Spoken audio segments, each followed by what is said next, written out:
In a small village, where everyone knows everyone, lives Jabari, a hard-working man with a simple life. He's proud of his children, Kofi and Saad, who attend the local school. But lately, Jabari has noticed a change in them. They come home quieter, their eyes downcast, holding back words as if they're hiding something. Whispers in the village say that strange things are happening at the school, things that could shape the very future of his children and maybe even bring harm to his family. Jabari dismisses it at first, trusting the teachers, but a small, gnawing doubt grows inside him. What secrets could be hidden within the walls of the school? And what will Jabari do when he finally uncovers the truth? The peaceful routine of Jabari's life starts to shift when he notices subtle but unsettling changes in his children's behavior. His son, Kofi, once cheerful and talkative, has become quiet and withdrawn, barely sharing stories from school like he used to. Meanwhile, Saad seems distracted and hesitant, her usual energy now replaced with a sense of nervousness. Jabari senses that something is amiss, but he isn't sure what. One afternoon, Jabari returns from the fields and overhears some neighbors talking near his home. They're discussing issues at the school, how some children have been acting strange and how others are struggling with new ideas they don't quite understand. A particular rumor catches his attention. Some parents believe their children are being influenced in ways that are affecting their attitudes and values. The details are unclear, but Jabari can't shake the feeling that his family may also be affected. That evening, Jabari speaks with his wife, Amina, sharing his concerns.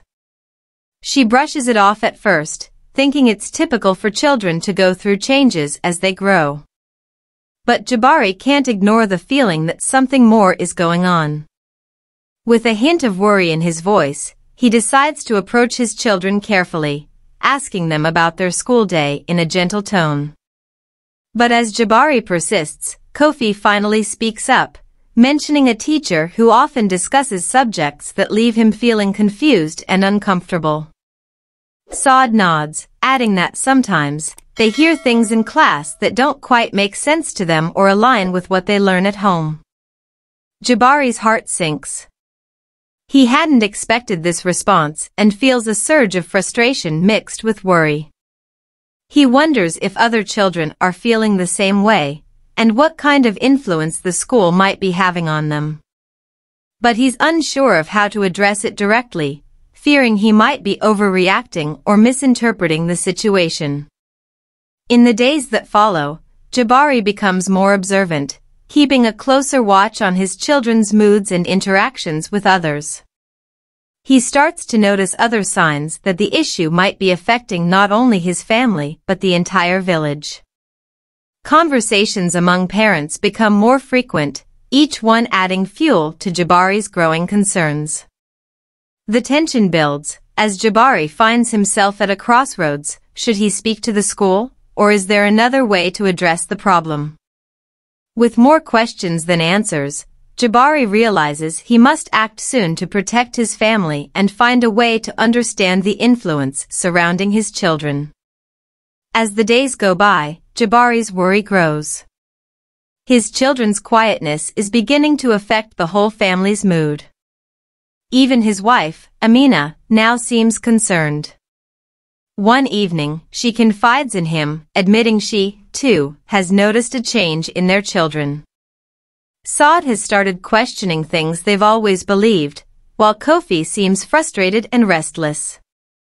Amina fears the children are caught between what they're learning at home and what they're hearing at school. Meanwhile, the village buzzes with similar stories from other families. Parents gather in small groups, discussing how their children have become more distant and, in some cases, even challenging household rules and traditions. It's as though a silent tension has settled over the community, causing everyone to look for answers but unsure where to turn. One day, during a community meeting at the village square, an elder named Mwini stands up and speaks about the importance of unity and keeping family values strong. His words resonate with Jabari, who feels a renewed sense of responsibility for his children's upbringing. But the calm is quickly interrupted when a parent, clearly frustrated, raises their voice, accusing the school of corrupting their children's minds. The accusation stirs a heated discussion, with some parents echoing the sentiment, while others try to defend the teachers, saying education must be respected. Jabari feels torn. On one hand, he values education, but on the other, he sees firsthand how it's affecting his own children. He begins to question whether the school is teaching the right values and if the children are being influenced in ways that might lead them away from family and community traditions. This inner conflict stirs feelings of frustration and helplessness, as he wonders what steps he should take. At home, Jabari's conflict spills over into his relationship with Amina. The two start arguing more often, each having their own ideas on how to handle the situation. Amina thinks it might be best to talk directly to the school authorities, hoping they'll understand and address parents' concerns. But Jabari hesitates, fearing that confronting the school might make matters worse for the children. He doesn't want them to feel singled out or punished because of his actions. As the situation escalates, Jabari notices that even Kofi and Saad are feeling the tension. They seem uncomfortable when Jabari asks them about school, as though they're afraid of causing more trouble between their parents. Jabari realizes that his children are caught in the middle, feeling pulled between their family's expectations and the new ideas they encounter at school. The village, too, grows more divided. Some parents are determined to speak out, while others want to remain quiet, worried that any protest might lead to consequences from the school or government. The divide becomes more visible during village gatherings, with parents voicing different opinions on how to respond. Suspicion and frustration begin to overshadow the usual harmony, as more parents wonder if the school is pushing values that don't fit with their way of life. Caught in this whirlwind of rising tension, Jabari is left questioning what it means to protect his children while respecting the importance of education. He's afraid of losing his bond with Kofi and Saad and worries about what kind of future they'll have if the conflict between family and outside influence continues to grow. With each passing day, Jabari's need for answers grows stronger. He starts thinking about taking matters into his own hands, to find a way to help his children without causing harm. The situation has reached a point where Jabari knows he must make a choice, even if it means stepping into uncomfortable territory for the sake of his family. After days of feeling torn and uncertain, Jabari decides he can no longer ignore the situation. Early one morning, he heads to the school, determined to find answers directly.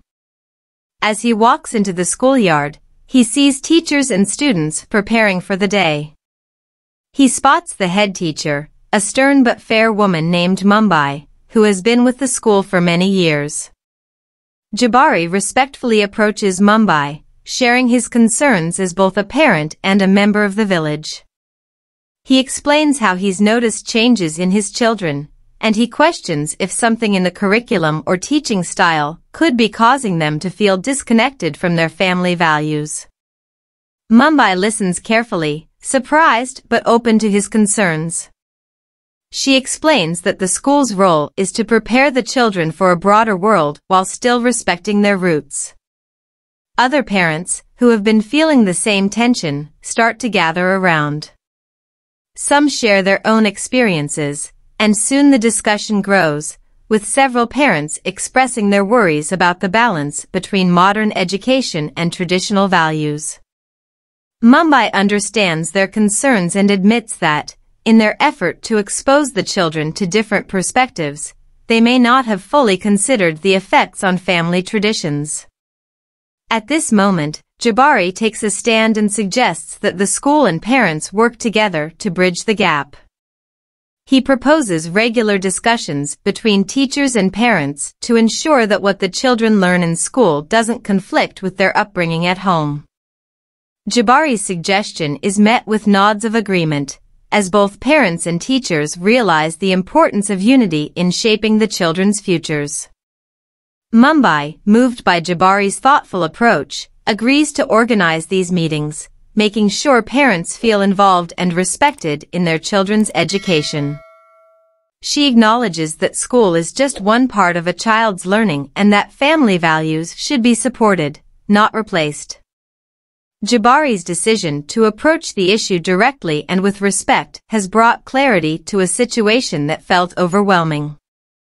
The parents and teachers now see that by working together, they can create a supportive environment for the children, one that honors their heritage while also preparing them for the future.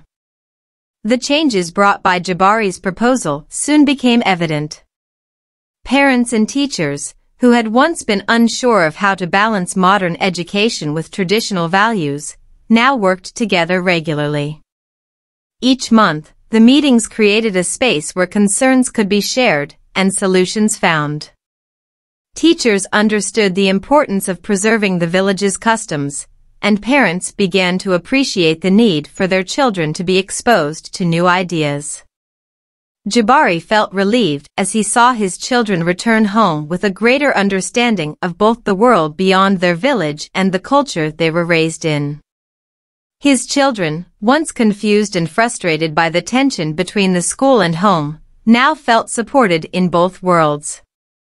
The lessons at school no longer seemed to conflict with the teachings at home. They learned to respect both traditions and the knowledge that would help them succeed in life outside the village. The community as a whole grew stronger through this collaboration. The sense of unity among the parents and teachers improved, and their shared responsibility for the children's future became a bond that tied them together. They learned that, though change is inevitable, it does not have to come at the cost of their roots.